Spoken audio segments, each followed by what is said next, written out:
Okay, so I spent the whole morning building these shelves. They definitely took a lot longer than expected, just because the joints are actually so hard to put in, and I don't actually have a hammer or a toolbox, so I was using the end of the screwdriver to hammer in the joints. But overall, I really like the shelves. Very industrial looking. I'm trying to go for that mid-century modern industrial vibe. And the purpose of having this here really is because I want to do a lot more fashion, Instagram, outfit, style reels. And I thought, I need something in the background to create a bit of visual interest for the viewer.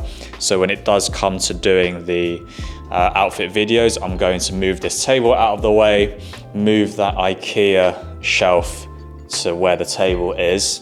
And I think that should be okay. I think it'll be quite a nice backdrop. And obviously Instagram is 9:16, so you only see a little bit of each of the shelves. We also have quite a lot more materials in the box as well, so I could actually make another shelf, probably only to about this height, so half of this.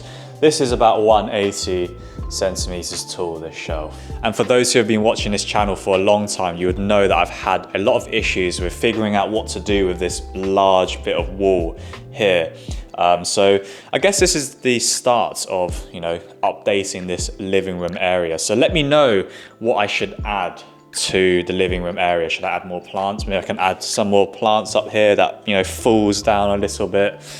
I've had someone tell me maybe I should put a painting here, but I am renting this apartment, so I'm not too sure how I would stick art on it, or if I could drill holes. I'm not sure what will happen when it comes to the end of the lease. Would they fine me or whatnot? But yeah, I think it's looking okay at the moment.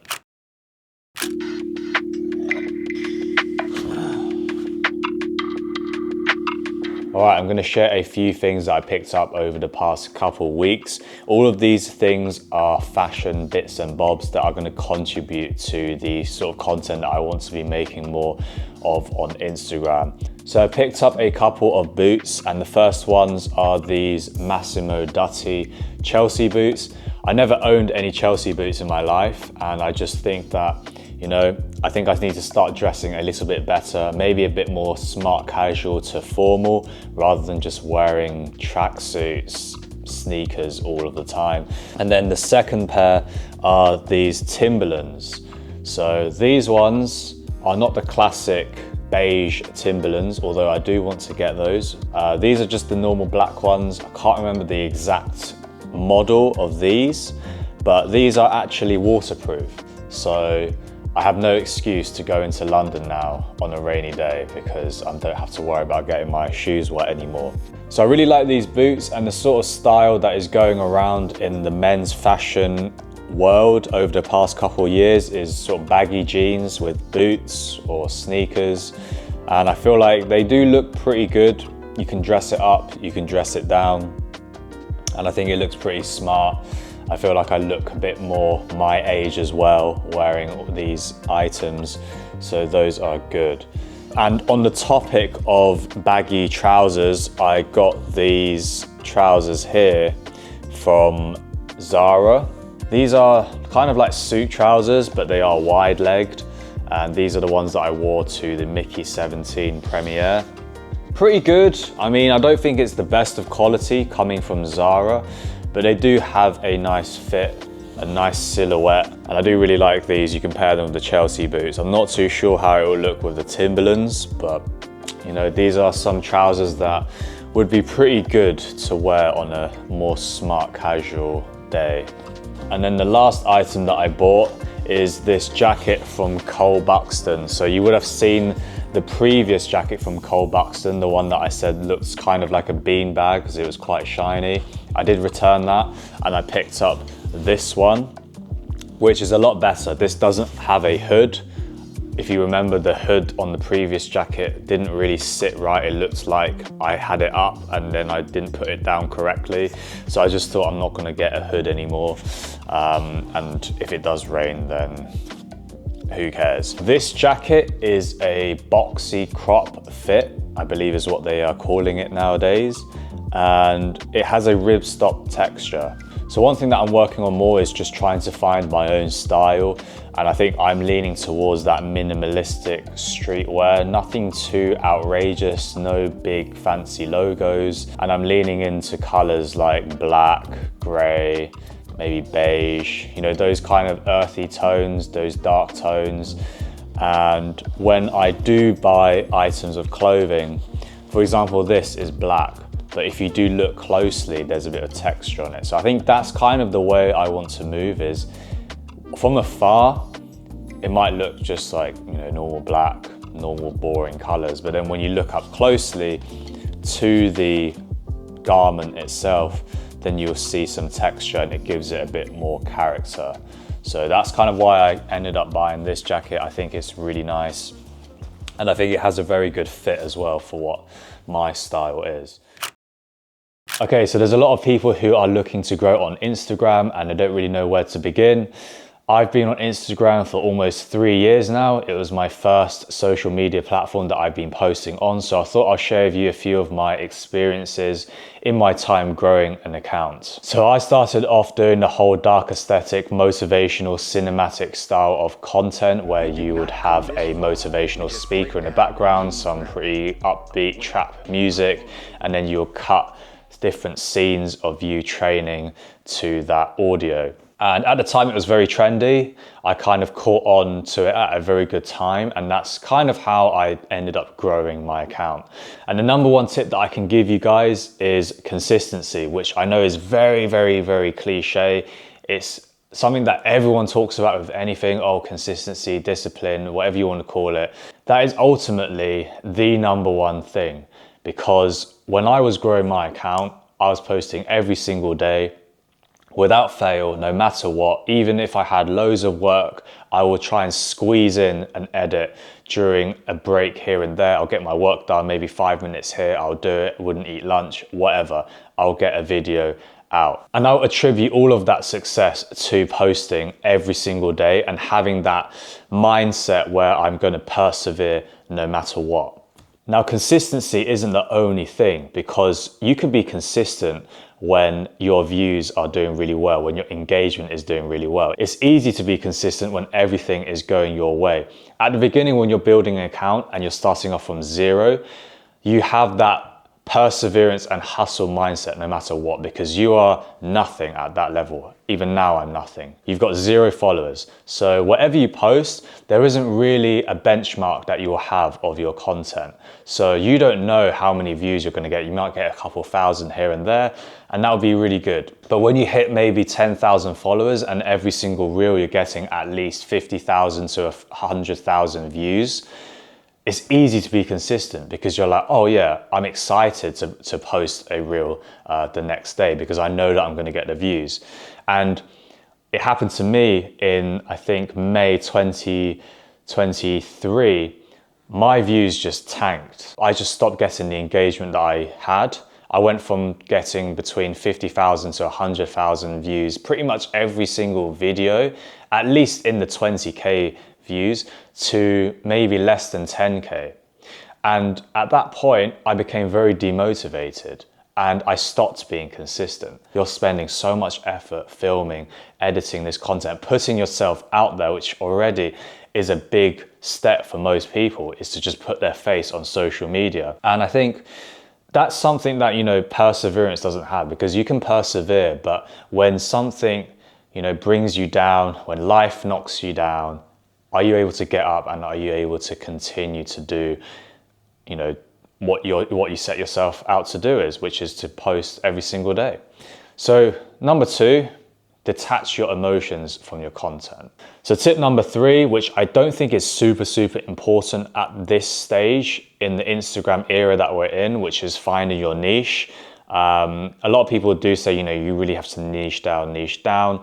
So you can do something like fitness, fashion, lifestyle, home, cooking, get ready with me stuff, like all of these things. However, right now, Instagram is in a kind of weird era that I see at the moment, where we're leaning towards very unpolished, very natural content. Adam Missouri, the head of Instagram, did come out and say that people want more authentic people. So I feel like people nowadays are following a creator for them rather than the actual content. So if someone resonates with you as a person, then I feel like the content will be pushed no matter kind of what you post. But I do think it is good to have a foundation, kind of have your niche. So my Instagram at the moment, I'd say lifestyle, fitness, fashion. You know, that's kind of my niche, which is a lot of things, but I guess lifestyle has become a niche nowadays where it's, you know, what are you getting up to? So yeah, niche, I don't think it's super important, but I think it's good to have, you know, a couple of topics which you continuously do. So your content isn't just so random and people come to you and they kind of know exactly what they're in for. And tip number 4 is to just improve your content every single time you post. So that could be, you know, your filming angles, it could be the way you deliver your content, it could be the way you edit, the music that you put, all of these sort of things. So I think, you know, improvement is gonna naturally come as you know, have more experience with doing social media. I don't think anyone will just stay static and produce the same content that they did on their first video compared to their 500th video, for example. But definitely look to improve your content all the time. Maybe that could even be the camera quality. So maybe if you don't like, you know, if you don't feel like the camera on the iPhone is good enough, maybe you can invest in a $1,000, $2,000 camera if you want to. But in this day and age, like I said, I do think that phone stuff is the way to go, and everyone's got a phone now, so there's no real excuse to not be able to create content anymore. So those are a few of the tips that I can share with you guys with my experience of being on Instagram. Again, I'm not a guru, I've only got 44k followers on Instagram, but now it's time to grow the account, and I think now I'm going to be doing some fashion stuff. So I kind of give you a bit of behind the scenes of how I'm going to do the fashion stuff. You know, with fashion content, I think it's quite good to do because I don't think it takes that much effort, especially when you are doing like the outfit videos, get ready with me stuff, because you can just literally set your camera up in the hallway with a background and then just, you know, put on clothes essentially and edit it to a nice song. So one thing that I like to do when I'm looking for what content to post is to just browse Instagram. So just have a look at whatever interests you, save some of these posts and then just try and put your own twist on it. I mean, you don't have to create anything too original. Pretty much everything has been done already. You just have to just do something which works and just put your own spin on it. So that's kind of what I'm gonna do now. Yeah, you know it's automatic. Yeah. Tell Trev leak the hard drive, I'm ever caught in traffic. Don't let a label milk my name, just give my mom the cash. It's a new era, same pro, and I want all the static. I've been killing since some tours were static. Yeah. Even before we in the basement and recorded magic. Yeah. Who would've known? They know my name is South Africa. 15-hour flights, I landed and performed these ballads. Okay. Sparring sessions, but it's never padded. Woke up in Wonderland once I followed the white rabbit. I've been running for miles, it's hard to keep my balance. Papa Doc, these other rappers, if I'm ever challenged, baby. Yeah. Battle tested, but it's me who been my hardest foe. Confused with how I feel because it's hard to show. Grateful for my past, but got so far to go. My heart been on my sleeve, you watch me bleed, I got the scars to show. And we still on this yellow tape, bro. Is there gold at the end of the rainbow? Hey. And we still on this yellow tape, bro. So yeah, just put the outfit on, you know, show off the clothes as well to the camera. You can do a bit of posing. But, you know, hopefully this gives you a bit of encouragement to start social media if this is something that you really want to be doing. And I really don't know what I'm doing, you know. I've just set up a camera here. I'm gonna just pose a little bit, wear the clothes, and hopefully in the edit, it won't look as bad.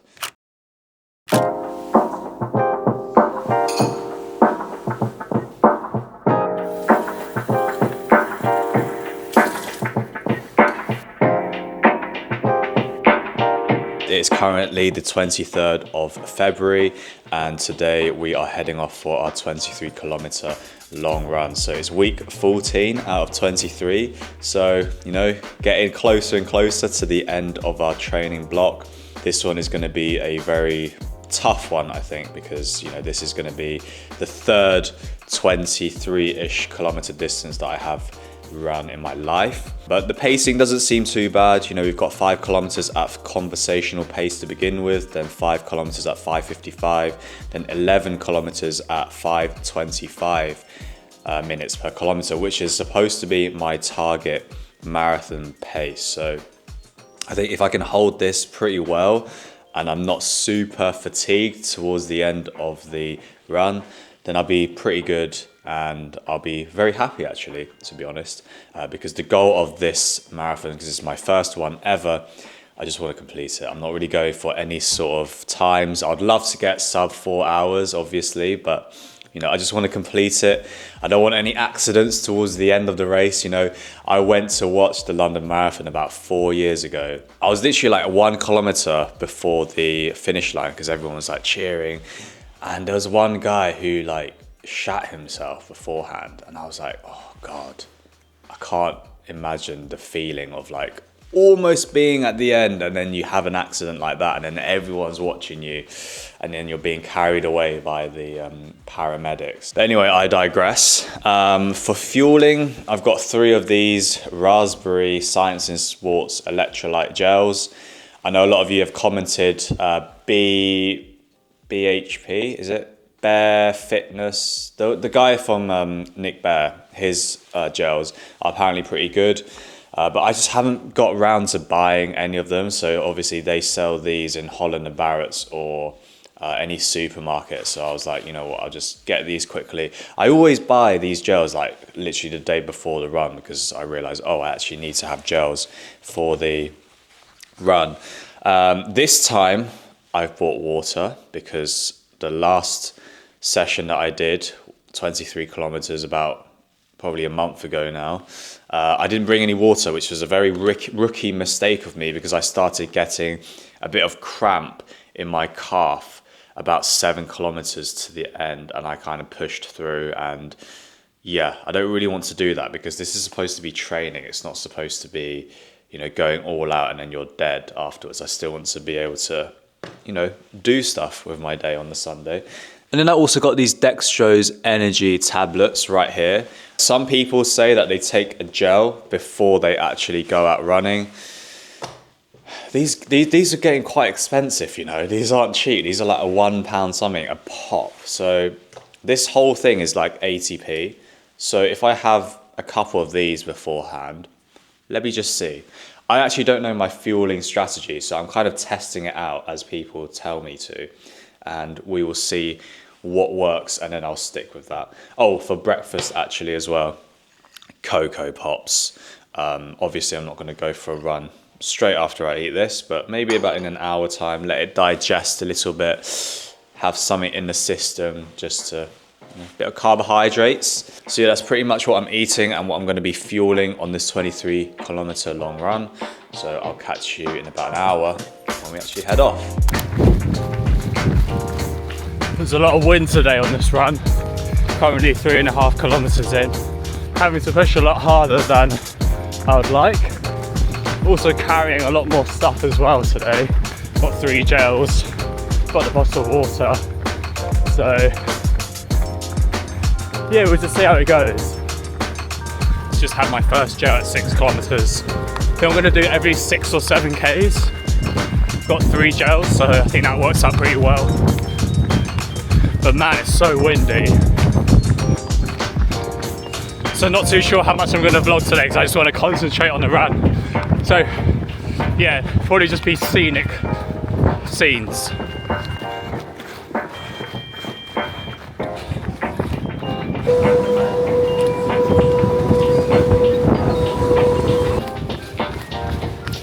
Alright, we are 20 kilometers in, 3 more to go. Honestly struggling, like this has not been enjoyable at all. Like so much wind. But Only 3 more to go and it'll be a cool down.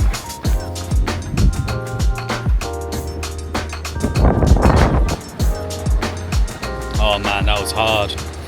That last 3 kilometers, I didn't even know where I was going. And I was trying to get towards somewhere like Tottenham Court Road or Oxford Street. And I ended up at Victoria and I was like, I am so far away. But just got some of this beef. Sliced beef from M&S. And I got some cranberry juice as well. So I'm just here eating this beef next to this bin and then I'm gonna head back. Oh, glad I did it though.